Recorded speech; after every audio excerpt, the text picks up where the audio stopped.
Assalamualaikum warahmatullahi wabarakatuh. Hai teman-teman semua, balik lagi dengan saya Adi Arianti, NIM 31/2018-018. Di sini saya akan menjelaskan mengenai analisis kebutuhan media pembelajaran. Di sini ada dua. Yang pertama itu observasi analisis kebutuhan pengembangan. Yang pertama, bagaimana reaksi siswa ketika pembelajaran di kelas. Yang kedua, kendala dalam pembelajaran seperti misalnya dalam pembelajaran daring secara online.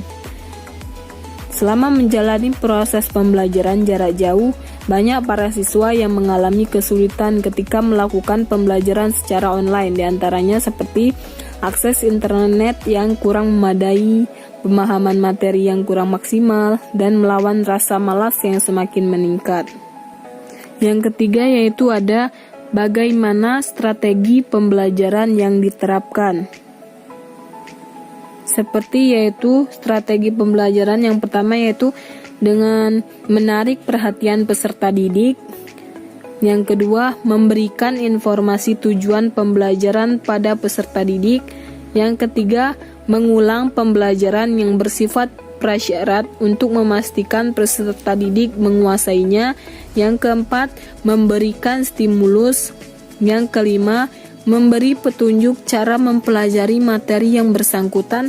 Yang keenam, menunjukkan kinerja peserta didik terkait dengan apa yang sudah disampaikan.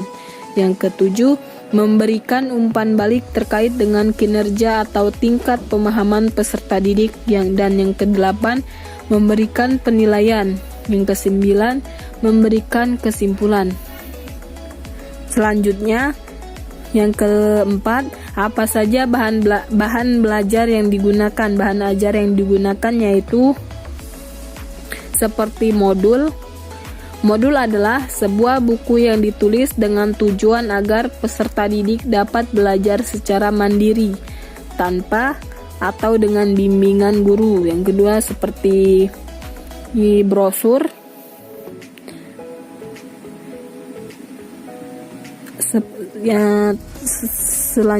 Contoh selanjutnya seperti foto atau gambar.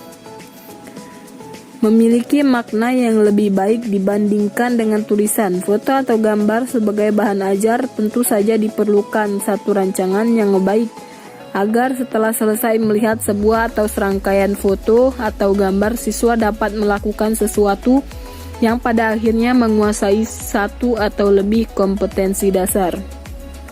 Materi selanjutnya yaitu angket analisis kebutuhan pengembangan. Yang pertama, media apa yang akan digunakan seperti media cetak, media audio, media dan lain-lain. Yang kedua, media seperti apa yang ingin digunakan.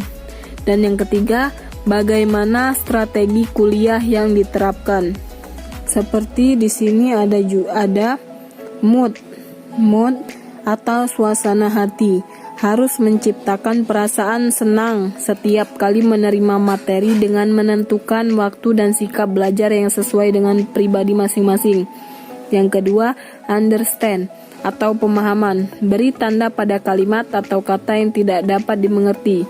Lalu mencari tahu dengan bertanya kepada teman atau dengan dosen atau dengan ahlinya, dan dapat juga mencari dari sumber-sumber lain untuk mencari jawaban dari kata atau kalimat yang tidak dimengerti tersebut. Yang ketiga, rekal atau mengulang. Mengulangi materi yang telah dipelajari secara kontinu, bisa juga membuat rangkuman dengan kata-kata sendiri secara singkat, dan bisa juga menggunakan kata kunci setiap kalimat yang panjang untuk dihafal.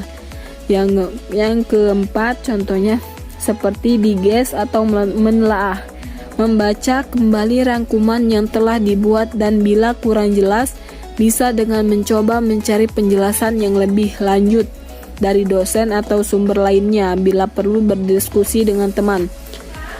Yang kelima, expand atau mengembangkan materi yang telah dipelajari dengan menerapkan pada kehidupan diri sendiri.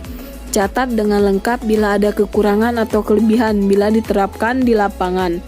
Lalu bisa didiskusikan dengan teman atau dengan dosen berdasarkan catatan yang dibuat dan materi yang dipelajari sebelumnya. Selanjutnya contohnya review atau mempelajari kembali. Mungkin itu saja yang bisa saya sampaikan. Terima kasih.